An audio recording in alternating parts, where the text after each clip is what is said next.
Hello and welcome to New Forest Morphs.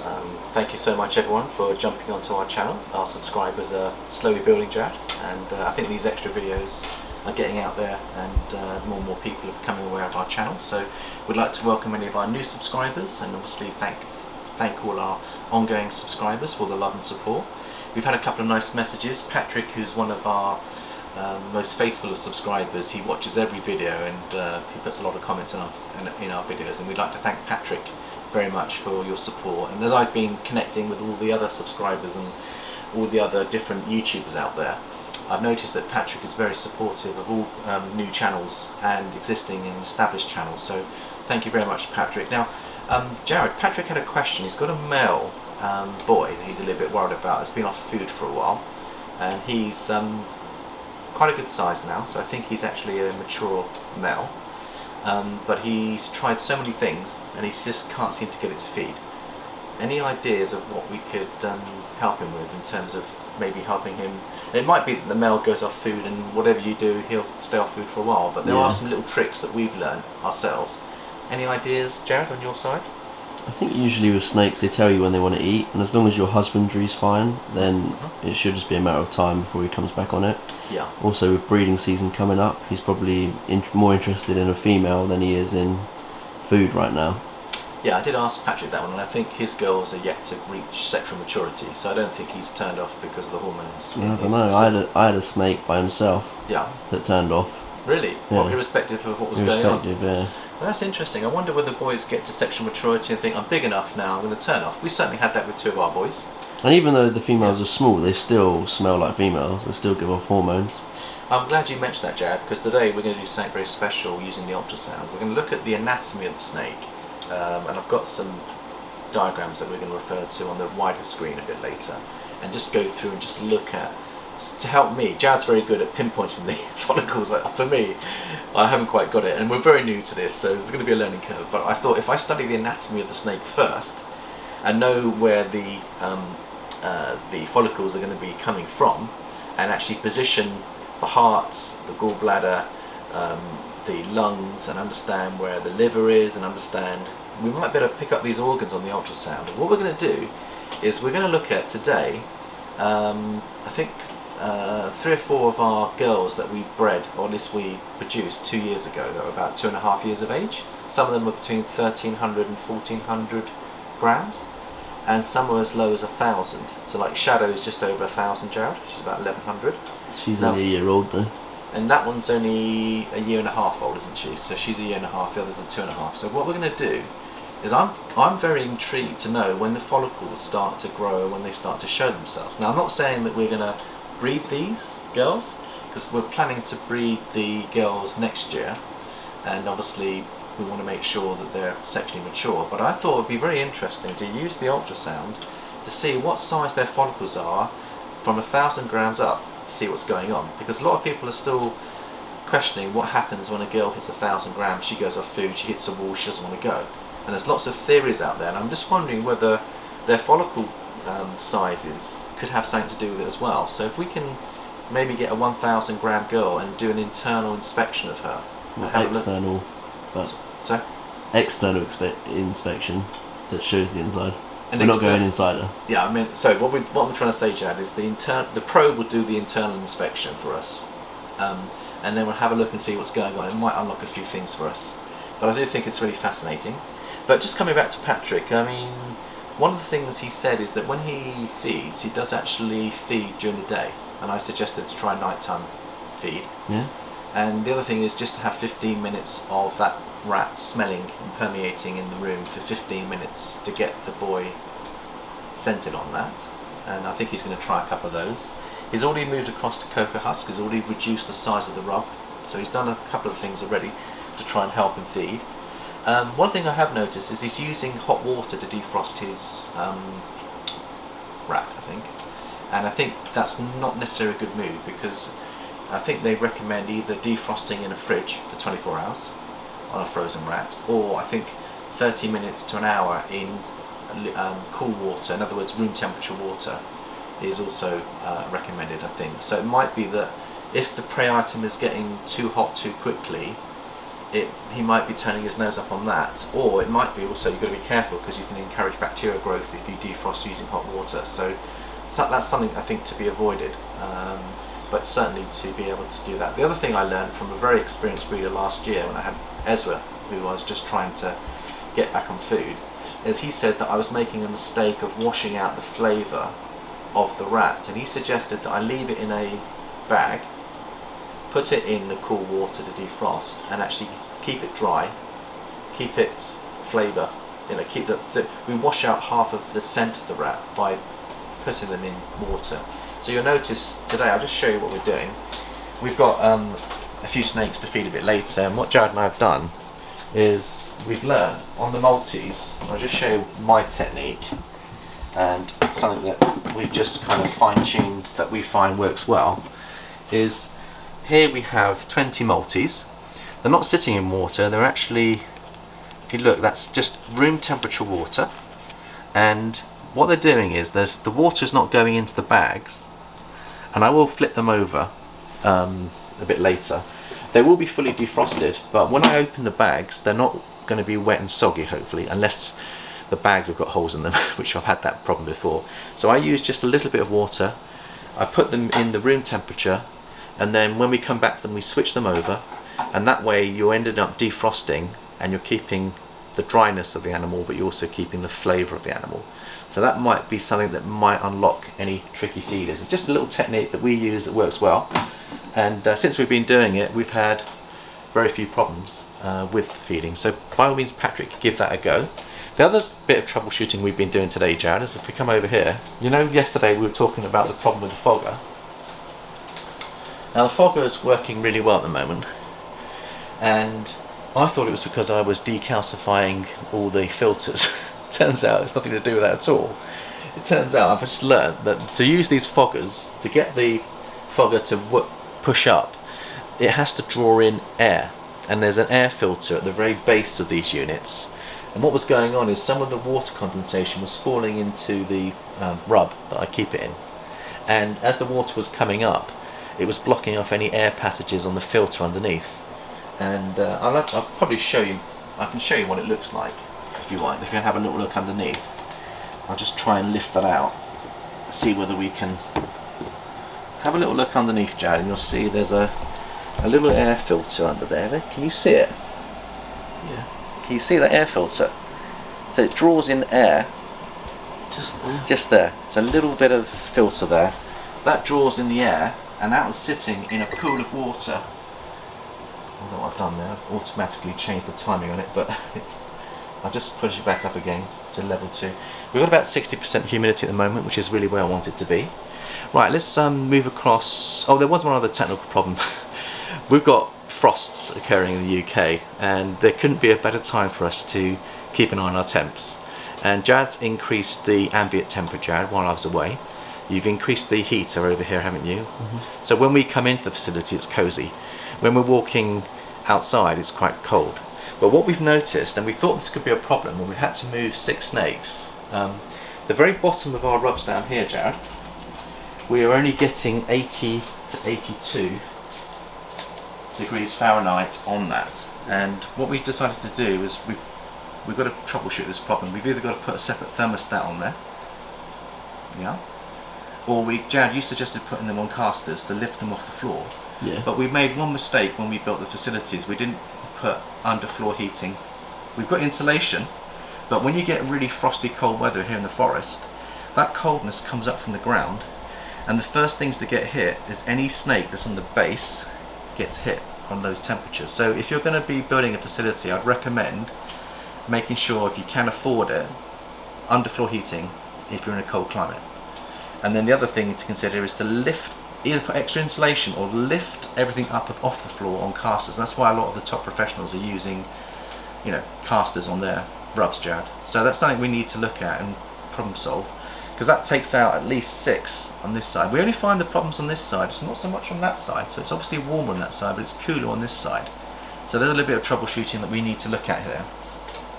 Right, let's have a look at the anatomy of the snakes. So over here, Jared, we've got a diagram which shows a detailed anatomy of a snake. Now we're not going to go through everything on this, Jared, but what I wanted to do is focus on really the gallbladder, which basically you'll see, we've picked that up a couple of times on the ultrasound, and that's about halfway. If you look at the distance of the snake, the gallbladder is probably at the halfway position. Would you say, Jared? Yeah, just past it. Just past the halfway mark. So when you're ultrasounding, you want to be starting just below halfway. Maybe a lot of people pinpoint the gallbladder as their starting point. I've noticed that on a lot of videos. If we use that as our starting point and try and get the gallbladder, below the gallbladder you'll see that we've got the ovaries here, which obviously the ovaries is the place where we're going to be getting the follicles. Is that right, Jack? Yeah. Yeah. So I believe that the follicle growth will be starting from around about here all the way down to here. You can see that they've got the intestine here, so you probably might see something that looks like an intestine on there. The heart, Jared, is the ventricle here. I believe this is where the heart is, and you've got the right atrium here, and you've got the left atrium here. So obviously you've got that there, and here you've got the spleen and the stomach here. So there's your stomach. So we might be able to pick that up on the ultrascan if we decide to go above the gallbladder. But I just think it's worth looking at these and actually working your way through, because this is the key area where the follicles are likely to be, around here.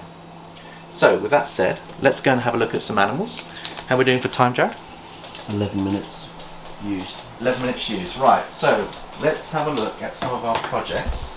Now we must also give some congratulations to Rob, who's hit his 5-year target. So well done, Rob. We're not going to say what you've hit because I'm sure you're going to reveal that on your video, but I know it's a project that you've dear to your heart, and you've inspired us as well, because we've gone into the same project and we're about a year or two behind you, but you're inspiring us to keep pushing those hets, keep developing your project. So we'd like to wish you all the best, Rob, and looking forward to seeing that video when it comes out. So let's now have a look at our girls, Jared. Now what I've done here is, this first rack here represents the 2.5-year-old girls, or the 1.5-year-old girls that have progressed very well. So if you'd like to come down, Jared, we'll select the one I thought we'd have a look at is Caramac, who's our Ultramel Girl. So Colossus, this is Colossus's baby and Titus's baby, and she's a beautiful example of an Ultramel. And what I'm going to do is I'm going to just weigh her, put her in the light box. In fact, if you want to just zoom in on the light box first, Jared, and have a look at her, maybe just zoom in and look at her beautiful colours, and then we'll weigh her afterwards. Now she's 2.5 years of age, Jared, and she's holding her colours beautifully, isn't she? Yeah. And then we'll have a guess at what you think she's weighing in, and also what we're going to do with her when she gets up to sexual maturity. So there's Caramac. What would you say she weighs, Jared? Maybe 1200. 1200? Let's have a little look and see. 1360. Nice. Empty, that is, because she is empty. So I think she is progressing beautifully, isn't she? And she's a beautiful snake. And so what I thought we could do, Jared, is maybe we can actually ultrasound her and just see whether she's got any follicle growth at this stage. And we'll just put her there a second. Let's switch the ultrasound on. And is it working? Dead. It's run out of battery. Is it dead? Yeah. Give it a chance to come on, Jared, because I turned it on earlier. And it's... I switched it off to save the battery. Yeah. So I think, there we go, it's coming on now. Oh, nice. Yeah, you just got to leave it to come on for a bit, so give it a few seconds. So we'll let that kick in. So we'll switch cameras, Jared, and I'll take the camera, you can do the follicle checking, and maybe you can find the gallbladder for us. And let's see whether we can find the anatomy of the animal, and let's see whether she's got any follicles at all. But she's 1359 grams, so she's moving towards sexual maturity. I mean, if you want, we can put her in a rub if you feel that would be a better way to go. know Billy, when he's doing his ultrasounds, he puts the snake over his knee, which is quite an interesting technique. And that might be something we might want to try if obviously they do this clock in, clock out. So, but she's a beautiful animal, isn't she gorgeous? Yeah.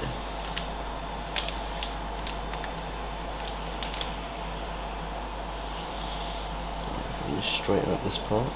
Yeah.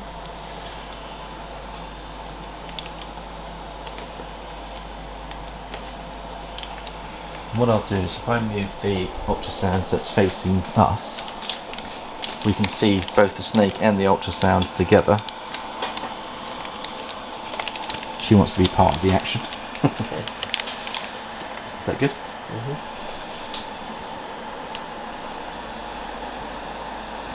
You can see her rib cage.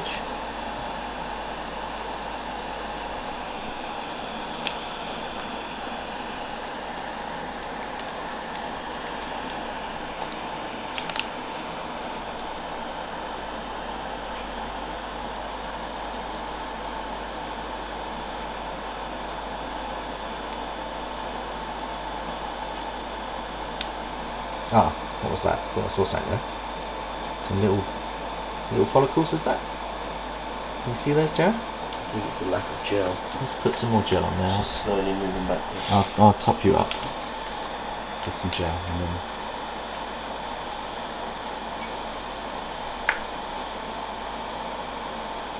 there you go. Let's see with that. I can hold it if you like. Do you want me to hold her tail so you can get her?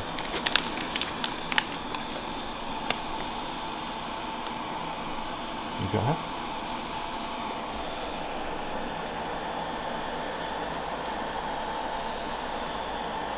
There's your follicles up at the top. See? No, not there. No. Shall I unfreeze it? There. Perfect, Jade. Well done. And there's quite a few there. And they're about 5 to 6 mil. We don't need to measure them, but let me just zoom in on them. And well done, Jazz. So we can see that a 2.5-year-old girl who's 1,350 grams has got 5 or 6 mil follicles already growing there. Well done, Jared. Excellent. Okay. So what we'll do now is we'll get our reptile scan and record that on our reptile scan, Jared. So I'll just clean this off. Yeah, clean that off. Get that cleaned off. Did you bring your mobile, Jack? Yeah.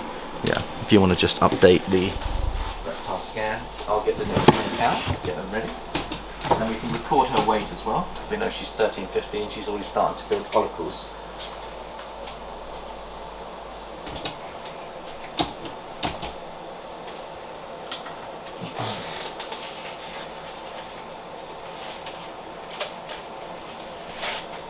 Ultrasound, small. Yeah. And then is there a place you can put her weight in as well, Jack? Yep. That's it. So that's good. I think we're starting to enjoy the reptile scan. What was she? 13? 1359. Right, we can move now on to the next snake. And the next one I want to do is, so we'll just take that tag off, we know we've done her. Let's move down to Shadow. Now we're going to experiment. Now she's only... Keep her in a tub. So, keep her in a tub. Is easier. She's only 1.5 years, but what I wanted to do is... if you pull the tub out and put it out there. yeah, I was thinking, should I weigh her first? Nah. No? The stiller the better for the ultrasound. Okay, alright, let's do that then. I know she's about 1,000, so she's a much smaller girl, 1.5 years. I'll take that, Jad. You can do the... There she is. She's absolutely stunning, Jad. Isn't she lovely? Yeah, I think she's my favourite snake we have. Yeah. Super Cinny, 100% Het Pied. Now it'll be interesting to see whether she's got any follicles at all, Jad. Yeah. And if she has, they're probably going to be very, very small. She's got that lovely ringer, the Het Pied ring at the back. You can see that there. And gold flecking. And a wonderful powerhouse girl going forward on the Panda Pied project. Oh, do you mind unfreezing it? So let's unfreeze. Let's see what we've got there, Jared.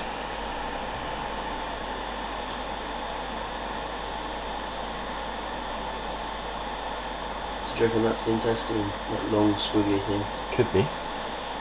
There's a little egg above it, look. See the eggs above it? legs. Let's have another look. It's interesting. I think those might be the backbone. Okay.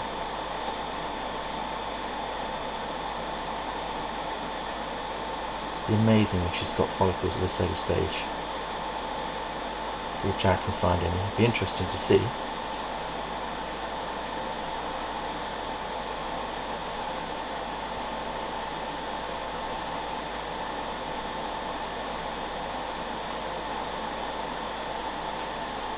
A bit more, Jack. Okay.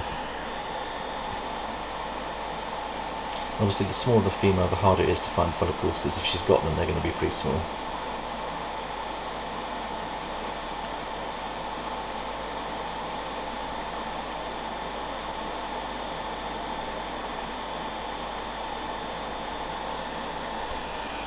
Let's just top you up with some more gel, Jack.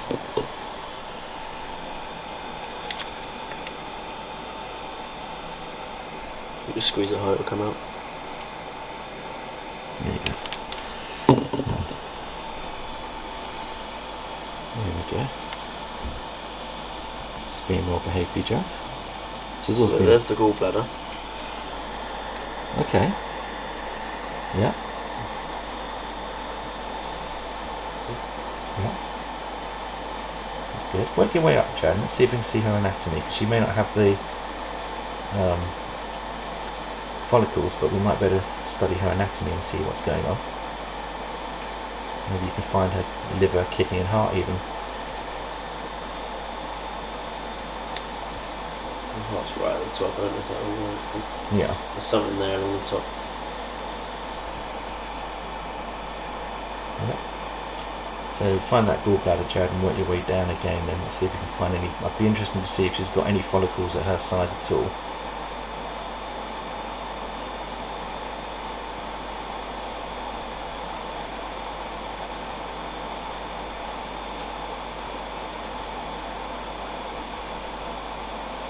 What's that? There's a little shadow there.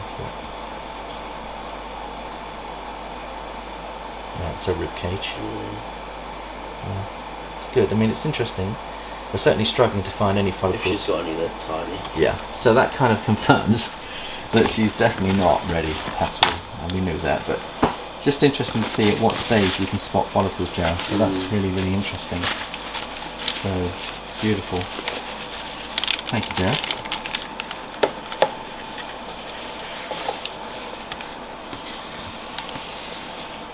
And she's lovely, Jan, isn't she gorgeous? Yeah. She's a beautiful snake. Lovely. And I'll just put her hide back in her water. Thank you, Shadow, for being a star.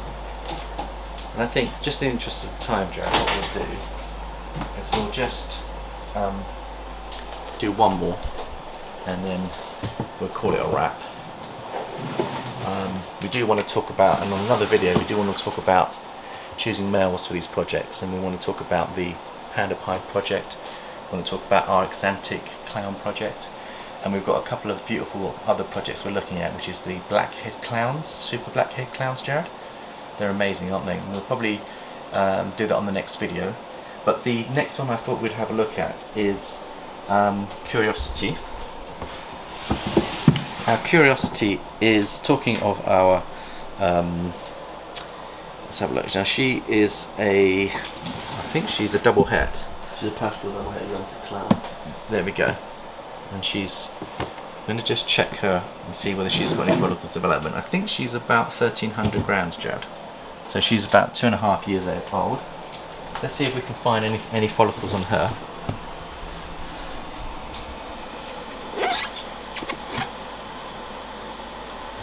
She's absolutely beautiful. And she's getting a lot more confident. She used to be quite a shy animal, but she's getting a lot more confident.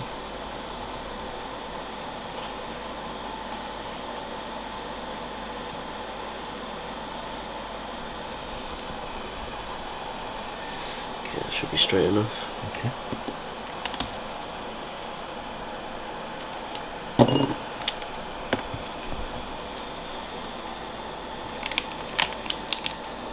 Hold on. Yeah. Hold it for you.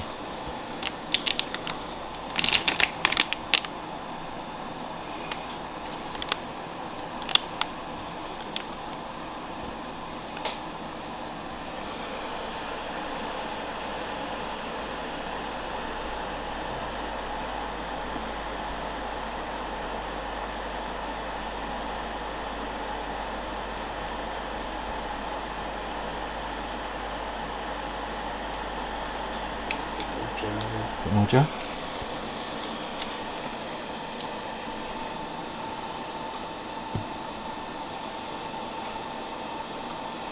There we go. So there's the gallbladder. Oh, she's moving so much. Oh yeah, yeah. You see That's that? the gallbladder. So just behind that, you should see the follicle development.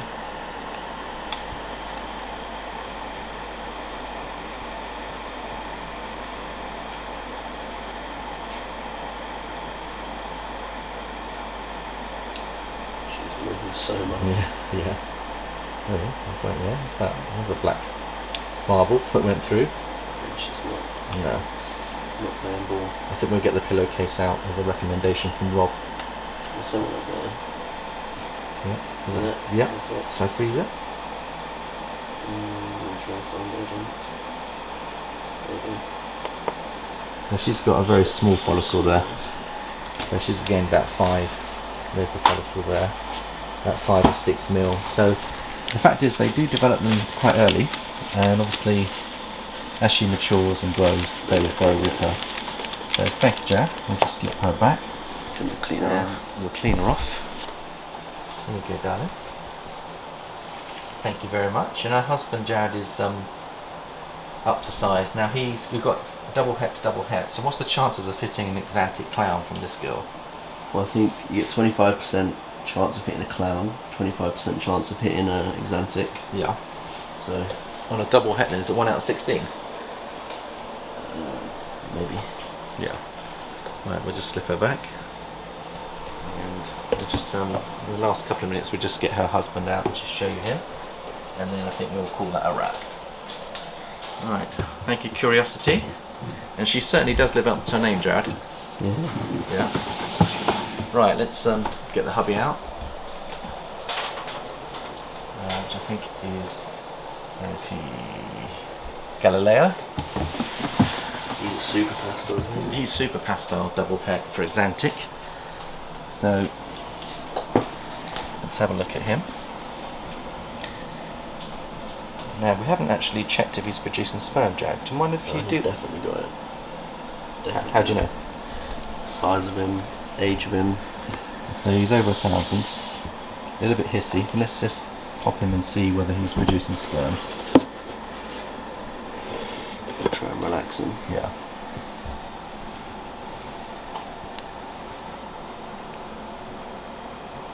See? A massive clump of it right there. Whoa, he's ready to go, isn't he? So we could consider actually adding him to the breeding rotation as a male. So that's fantastic. Well, thank you very much, Jared, for sharing your expertise with us and showing us how. So from this we've learned that the girls are moving towards sexual maturity. The 1,000 gram shadow that's 1.5 years is showing no follicles. If she's got them, then mind you, we couldn't see them. The ones that are 2.5 on 1,300 to 1,350 have got 5 mil follicles, so they are developing. It's just whether or not you've got to be careful, because you want them to have the strength and stamina to produce those eggs. So it's always dangerous to pair a girl that young. Much better for her to get up to 16, 17, 1800. So we'll probably either be back end of the season or it'll be next season before we start breeding. But we'll keep an eye on them and we'll see how those follicles develop. And if they do put on good weight and we feel comfortable that they're going to be able to sustain that clutch, we'll definitely look at it. Well, we'd like to wish everyone a wonderful weekend. Thank you again for your love and support, and we shall see you next time. Bye bye for now.